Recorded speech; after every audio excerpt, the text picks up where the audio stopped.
Assalamualaikum warahmatullahi wabarakatuh. Halo, nama saya Fat Muhammad Zahid dengan NIM 1352478. Di sini saya ingin menjelaskan mengenai makalah yang telah saya buat dengan topik penerapan shortest path pada game Zelda Breath of the Wild. Di sini saya menggunakan representasi graf dengan graf berbobot, di mana graf berbobot adalah graf sederhana yang sisi-sisinya memiliki bobot, di mana bobot itu merepresentasikan jarak. Saya langsung lanjutkan saja ke representasi graf yang telah saya buat.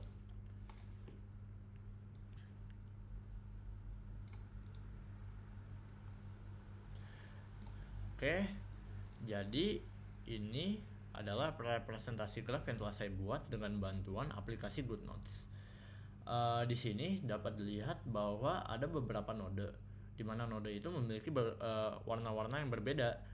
Nah, warna-warna yang berbeda ini merepresentasikan struktur bangunan yang berbeda, di mana untuk stable itu direpresentasikan dengan coklat, shrine dengan warna hijau, Sheikah Tower dengan warna biru, village dengan warna merah, dan campuran dengan warna hitam.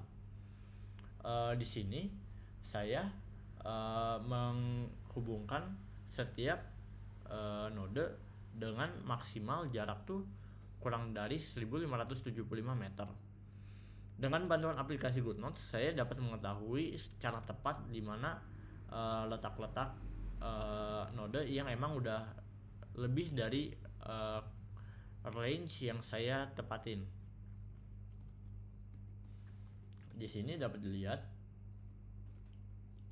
hasil dari pemberian bobot yang telah saya buat. Jadi pemberian bobot yang saya buat ini berdasarkan skala game Zelda yang sebenarnya. Jika dilihat dari beberapa sumber, skala peta Zelda itu tuh 10x8 km. Tapi itu hanya untuk yang playable aja. Untuk kayak keseluruhannya itu ternyata tuh range-nya tuh luasnya tuh 170 km persegi sampai 200 km persegi. Maka dari itu saya mengambil skala saya dalam representasi 13x14 km. Dan saya memakai aplikasi GoodNotes ini untuk membantu saya dalam mencari bobot masing-masing sisi. Jadi yang pertama saya lakukan itu saya mengukur kotak-kotak grid yang ada di aplikasi GoodNotes. Setelah itu setelah saya ukur, ternyata tuh di aplikasi GoodNotes tuh memiliki ukuran dengan satuan GoodNotes. Maksudnya saya menggunakan fitur penggaris yang ada di GoodNotes. Itu tuh 0,6x 0,6 satuan GoodNotes. Dan saya menggunakan fitur penggaris ini tidak sembarangan. Saya menggunakan fitur penggaris ini karena emang dari aplikasi GoodNotes ini udah terjamin akurat. Dan juga setelah saya zoom in dan zoom out tuh emang menyesuaikan. Selanjutnya, dengan mengetahui kotak-kotak ini itu 0,6x 0,6, saya mencari tahu lebih dalam mengenai berapa sih satu kotak itu merepresentasikan kayak jarak sebenarnya. Dan setelah saya hitung itu 525 meter kali 525 meter. Mengetahui itu, saya tinggal mengukur panjang dari sisinya dibagi sama 0,6 dikali 525 meter. Makanya dapat bobot-bobot sekian yang udah saya buat.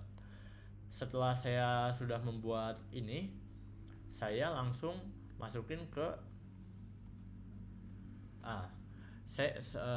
saya masukin ke kode yang sudah saya buat untuk mempermudah proses pembuatan MST-nya.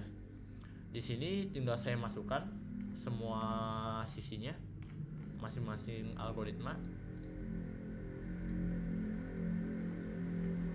Dan setelah saya buat, ternyata hasilnya sama. hasil MST-nya. Hasilnya tuh dengan total bobot tuh 71,96 km kalau nggak salah. Dan di sini saya mengambil kesimpulan bahwa algoritma prim sama algoritma Kruskal tuh emang kayak nggak jauh beda. Cuma kalau saya ngulik sendiri, saya pasti itu mencoba untuk mencari tahu sendiri.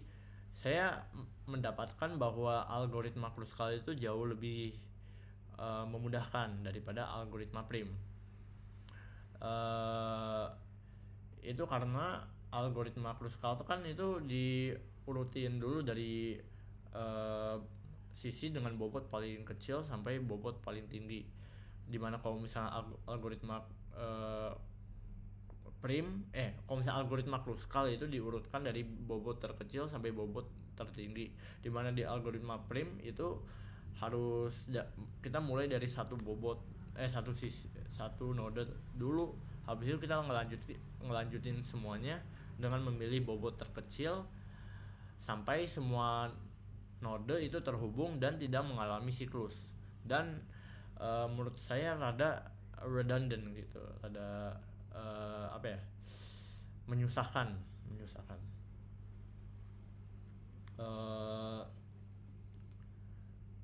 Setelah ini palingan itu saja dari saya. Sekian dan terima kasih.